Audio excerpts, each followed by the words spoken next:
The moment Ryan asked for my call sign, I watched a man who'd spent 30 years in the teeth of America's most classified operations set down his fork like it had turned to lead. He didn't ask twice. My brother-in-law kept smiling that easy, superior smile, unaware he'd just walked into a room he didn't understand.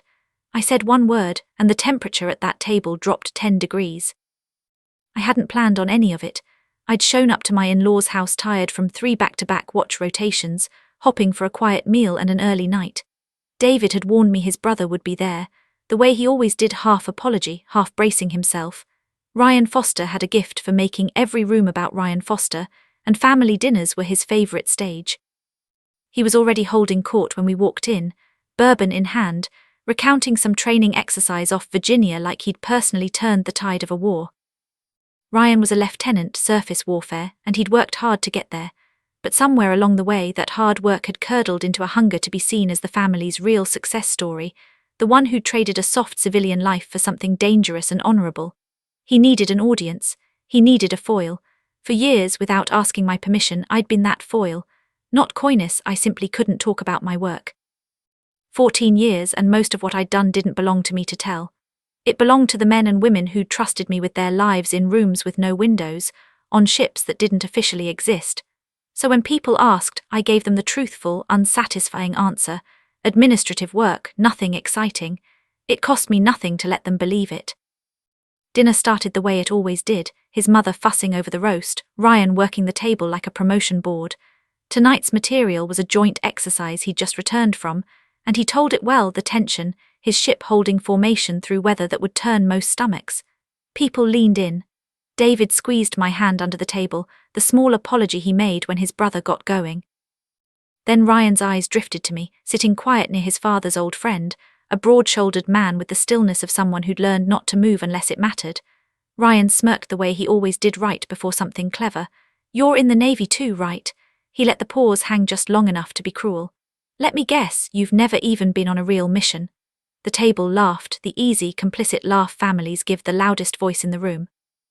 David's jaw tightened but said nothing, because saying something had never worked before. I didn't rise to it. I just smiled the same closed, patient smile I'd worn through 100 rooms like this one, and reached for my water. That's when the old man at the head of the table lifted his eyes. He'd been quiet all evening, the kind of quiet that isn't absence but attention.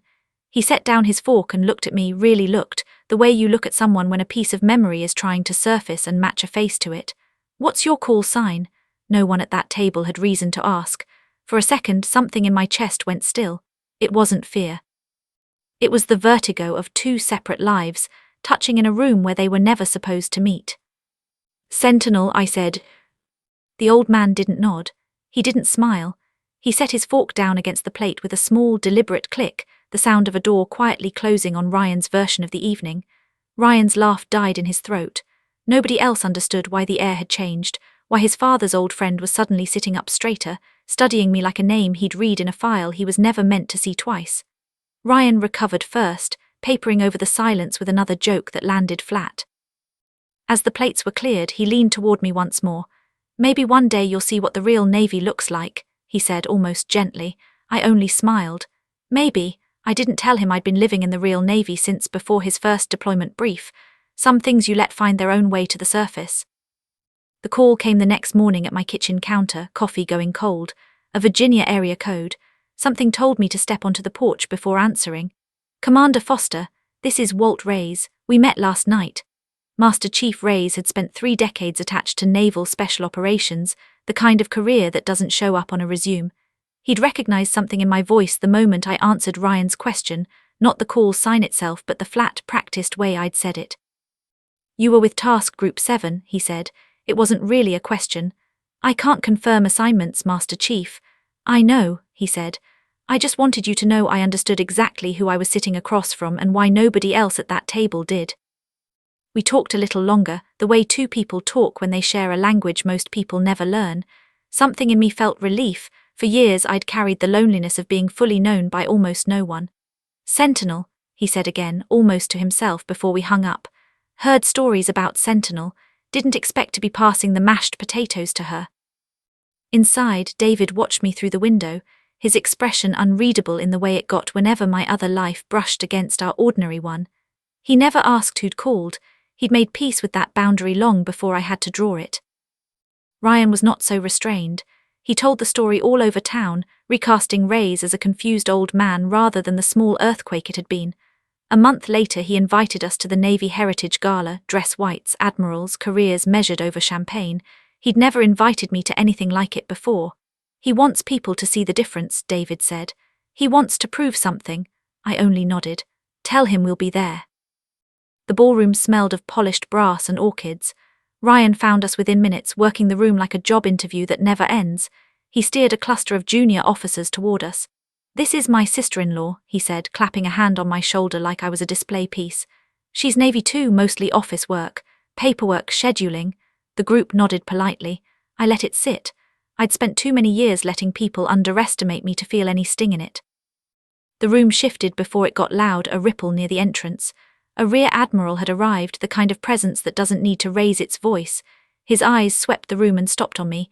He walked past the base commander straight toward us. "Commander Foster," his hand was already extended. "Good to see Sentinel again." The name landed like a dropped glass.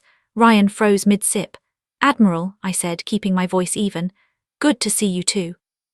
He held my hand a beat longer than protocol required. "Heard you transferred stateside. Didn't expect to run into you at a gala." He glanced at Ryan and David, taking in the resemblance. "You're in good company tonight, I hope." "I am," I said, before he moved on. "The Navy doesn't forget what you did out there, Commander." Neither do I. Then he was gone, and the temperature of the evening quietly, irrevocably changed.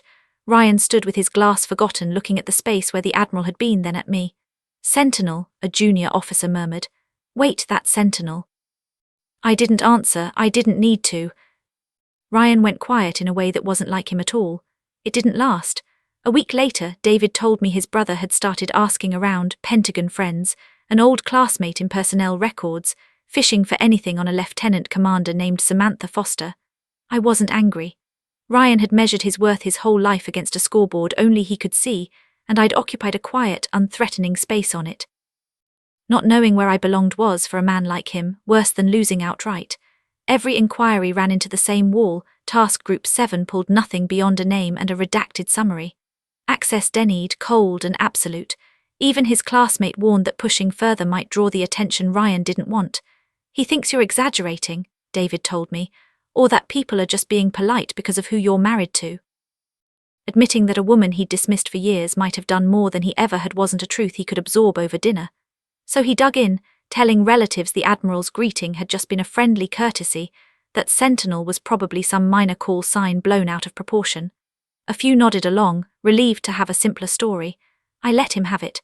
Confronting him would have served no purpose beyond my own satisfaction, and satisfaction had never been the point. Still, there were nights I lay awake beside David, not doubting myself, but understanding where this was heading. Ryan wasn't going to let the mystery dissolve quietly. He was going to force the issue publicly in front of people whose good opinion he valued more than mine. One night David found my hand in the dark. "Whatever happens," he said quietly, "I already know who you are." I just held his hand back. Ryan chose the worst possible moment, exactly as he always did his fiancée's engagement dinner at the officers' club, a room full of more brass than expected. He waited until dessert, letting the wine do half the work, then stood, glass in hand, to toast his fiancée.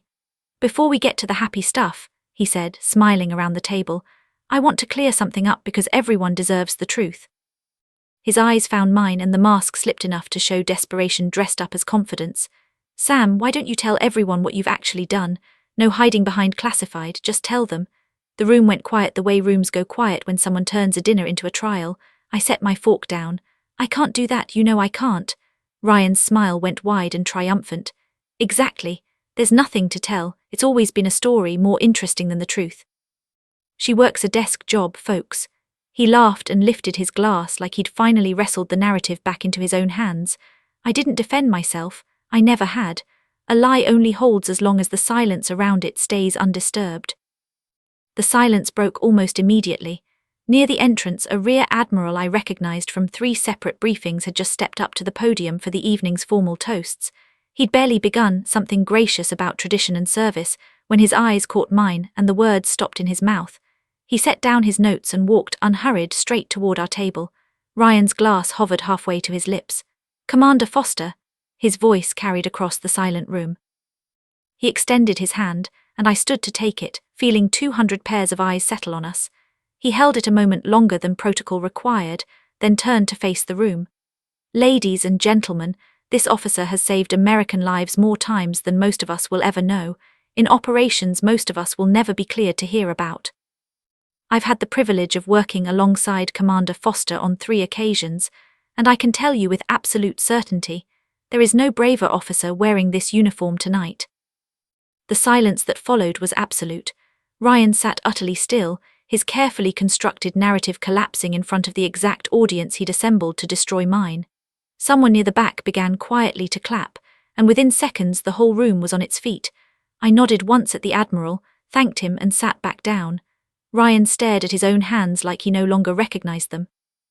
David gripped my hand under the table, and I felt something loosen in my chest, not triumph, but the quiet satisfaction of a truth finally allowed to stand on its own.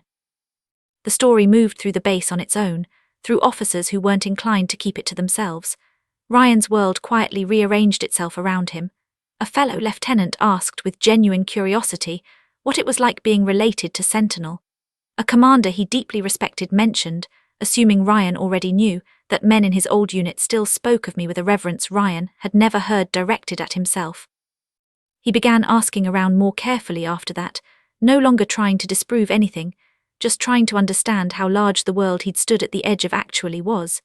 His parents began asking me careful questions of their own, and his mother told me over coffee she felt foolish for never asking more about my service. Ryan came to see me 2 weeks after the dinner, alone, looking smaller than I'd ever seen him. "I don't know what to say to you," he admitted, his voice stripped of its usual polish. "I spent years thinking I understood where I stood compared to you. Turns out I didn't understand anything." I let him sit in the silence. "I've spent my whole life needing to be the one who did something," he said, "and I never considered that the person I was competing with might have already done more than I could imagine, and just never felt the need to say so. Something softened in me, not forgiveness yet, that would come later, on its own terms, but something adjacent to it." His apology unfolded slowly in small gestures more than grand words, a phone call to ask how my week had gone, an offer to help David fix the fence line, a quiet correction when a cousin joked about desk jobs. He didn't announce his change, he simply started behaving like a different man. But one conversation mattered more, and it happened at another family dinner, the same table where his cruelest joke had once landed. Ryan stood partway through the meal, his face wearing no performance. "I owe you an apology," he said, turning to me directly. "And not just for that comment months ago. I've spent years making you smaller than you are because it made me feel bigger than I was. I didn't know I was doing it, but I was. I'm sorry for every time I made you shrink at your own family's table." I let the words settle before I answered. "I forgive you," I said, and meant it. "But respect isn't earned by talking about what you've done. It's earned by staying quiet after you've done it." He nodded slowly, and I saw the words land somewhere real in him. Around the table, something had changed in how everyone watched us, not the charged silence of the gala or the engagement dinner, but a family finally seeing each other clearly. David took my hand under the table, the same gesture as always, but lighter now, no longer carrying the weight of a secret. Ryan lifted his glass, nothing performative in it at all. "To my sister-in-law," he said, his voice steady, "the bravest sailor I've ever met." Glasses rose around the table, and I felt years of quiet, necessary silence settle into something that finally felt like being fully seen. I didn't need the toast, I'd built a life that didn't depend on anyone's recognition, because recognition had never been the point. Not the missions, not the medals gathering dust in a drawer no one else was cleared to open. But I won't pretend the toast meant nothing. There is a particular quiet grace in being understood by the people who share your table, even when you never ask them to. Nobody at that dinner asked me how many missions I'd been on, or what task Group 7 had done, or what Sentinel had meant to the people who'd once depended on it. They didn't need to anymore. They'd learned, the hard way families sometimes have to, that some of the strongest people you'll ever know are the ones who never needed you to know it. I smiled and let the moment be what it was, not vindication, not victory, just a family standing on solid, honest ground.